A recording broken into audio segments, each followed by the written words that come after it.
So the Saibamen are an interesting character or characters that make an appearance in the Saiyan saga. Hey guys, this is Dorian here and I hope you find this video informative, and hey, maybe you'll subscribe today. But regardless, to get back onto the point, the Saibamen are also called the cultivars or the cultivation men in the Wiz translations of the manga. These are green humanoid creatures that actually grow from planted seeds on the ground, and they actually again make their appearance in the Saiyan saga. But regardless, these are actually used as another plot device by, of course, Nappa and Vegeta to make some times before Goku actually arrives. But regardless, these guys are actually sapient and can actually think, surprisingly enough. The Saibamen are native to a planet away from planet Vegeta, and actually these guys evolved from plants, yes, literal plants, and they actually got acknowledged by Saiyans because the Saiyans saw how much value they had as a weapon or a potential weapon.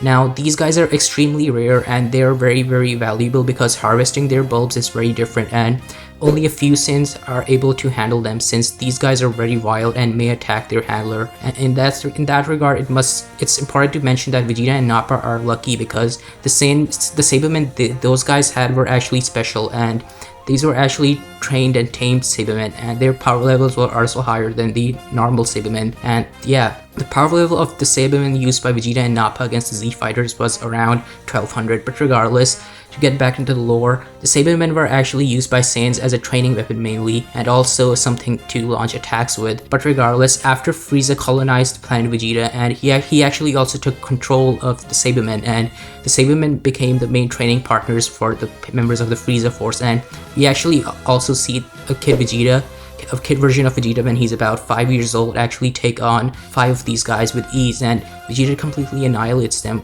at only the age of 5. But regardless, to get back onto the Saiyan saga now, in the Saiyan saga we actually see Nappa and Vegeta use these 5 guys against there were actually 6 of them in the Saiyan saga, yes. We see Nappa and Vegeta use 6 of them in the Saiyan saga against 6 Z fighters, those being of course Tien, Chiaotzu, Gohan, Piccolo, and Krillin and Yamcha. In this fight, basically what happens is that Tien actually ends up killing one of them with ease, but later on when Yamcha actually ends up taking one on, he actually defeats one, but to his surprise, that Saibaman he defeats actually ends up self-destructing.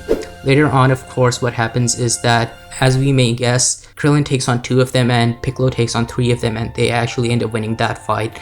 But yes, around that same time, of course, we actually get a fight with Nappa, and later on, of course, we actually see Goku versus Vegeta, which is also fun. But regardless, that was basically what Saibamen were used as in the Dragon Ball series. But after that, though, the Saibamen make another appearance in Dragon Ball GT, but we don't talk about GT much. But regardless, all they do is actually escape from hell, and we actually see a cameo of the Saibamens. So yeah, that was basically what the Saibamen were used for. They were just green creatures that are around 5 feet tall, and they actually were used as a combat weapon by both Planet Vegeta and of course the Frieza Force. That was basically their use in the Dragon Ball series. Still an interesting character that we actually sometimes forget. But regardless, this was my video on the Saibamen, and next time I would like to discuss the various forms of Kid Buu and why I actually like Buu as a character, even though he's arguably the worst of the 3 main villains. But yeah, bye!